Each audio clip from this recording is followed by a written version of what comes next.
इस बाघिन को लोग कॉलर वाली बाघिन कहते थे। वन विभाग ने इसे T15 नाम दिया था। इस बाघिन की मृत्यु ने लोगों को इतना भावुक कर दिया, जैसे उनका कोई अपना दुनिया छोड़ गया हो। लोगों ने बकायदा उसका अंतिम संस्कार किया, उसे पूरे सम्मान और स्नेह के साथ विदाई दी। आपने भी ये तस्वीरें सोशल मीडिया में जरूर देखी होगी। पूरी दुनिया में प्रकृति और जीवों के लिए हम भारतीयों के इस प्यार की खूब सराहना हुई। कॉलर वाली बाघिन ने जीवन काल में 29 शावकों को जन्म दिया और 25 को पाल पोसकर बड़ा भी बनाया।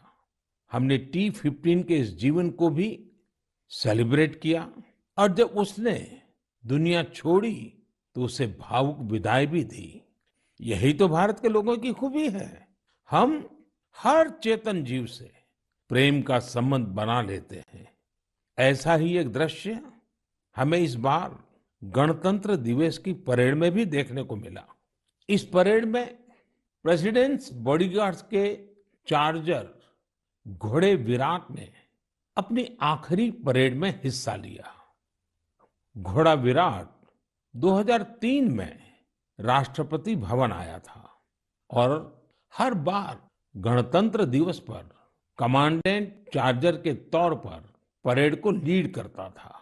जब किसी विदेशी राष्ट्राध्यक्ष का राष्ट्रपति भवन में स्वागत होता था, तब भी वो अपनी ये भूमिका निभाता था।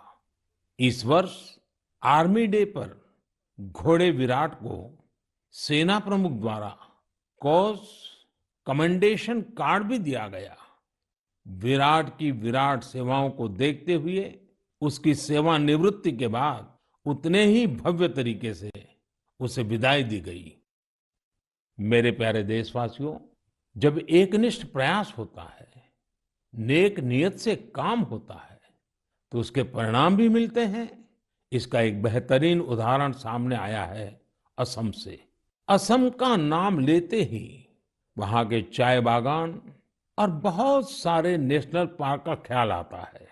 साथ ही एक सींग वाले गैंडे यानी वन हॉर्न्ड राइनो की तस्वीर भी हमारे मन में उभरती है। आप सभी जानते हैं कि एक सींग वाला गैंडा हमेशा से असमिया संस्कृति का हिस्सा रहा है।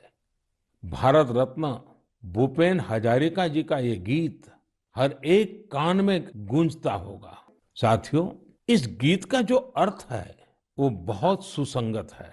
इस गीत में कहा गया है, काजीरंगा का हरा भरा परिवेश, हाथी और बाघ का निवास, एक सींग वाले गैंडे को पृथ्वी देखे, पक्षियों का मधुर कलरव सुने।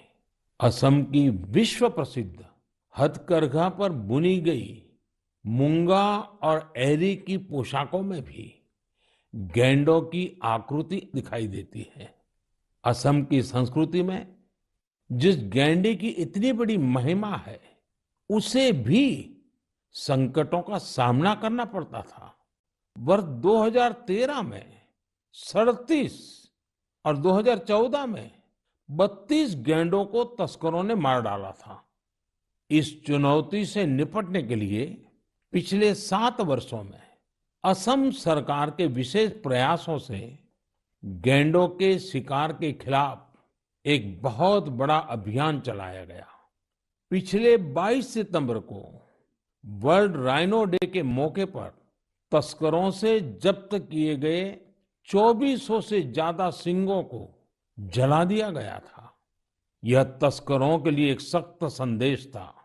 ऐसे ही प्रयासों का नतीजा है कि अब असम में गैंडों के शिकार में लगातार कमी आ रही है। जहां 2013 में 37 गैंडे मारे गए थे, वहीं 2020 में 2 और 2021 में सिर्फ 1 गैंडे के शिकार का मामला सामने आया है। मैं गैंडों को बचाने के लिए असम के लोगों के संकल्प की सराहना करता हूं।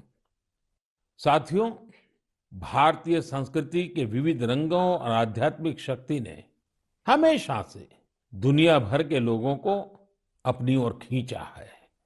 अगर मैं आपसे कहूं कि भारतीय संस्कृति अमेरिका, कनाडा, दुबई, सिंगापुर, पश्चिमी यूरोप और जापान में बहुत ही लोकप्रिय है, तो ये बात आपको बहुत सामान्य लगेगी, आपको कोई हैरानी नहीं होगी। लेकिन अगर ये कहूं कि भारतीय संस्कृति का लैटिन अमेरिका और साउथ अमेरिका में भी बड़ा आकर्षण है, तो आप एक बार जरूर सोच में पड़ जाएंगे। मेक्सिको में खादी को बढ़ावा देने की बात हो या फिर ब्राजील में भारतीय परंपराओं को लोकप्रिय बनाने का प्रयास, मन की बात में हम इन विषयों पर पहले चर्चा कर चुके हैं। आज मैं आपको अर्जेंटीना में फहरा रहे भारतीय संस्कृति के परचम के बारे में बताऊंगा। अर्जेंटीना में हमारी संस्कृति को बहुत पसंद किया जाता है। 2018 में मैंने अर्जेंटीना की अपनी यात्रा के दौरान योग के कार्यक्रम में योगा फॉर पीस में हिस्सा लिया था।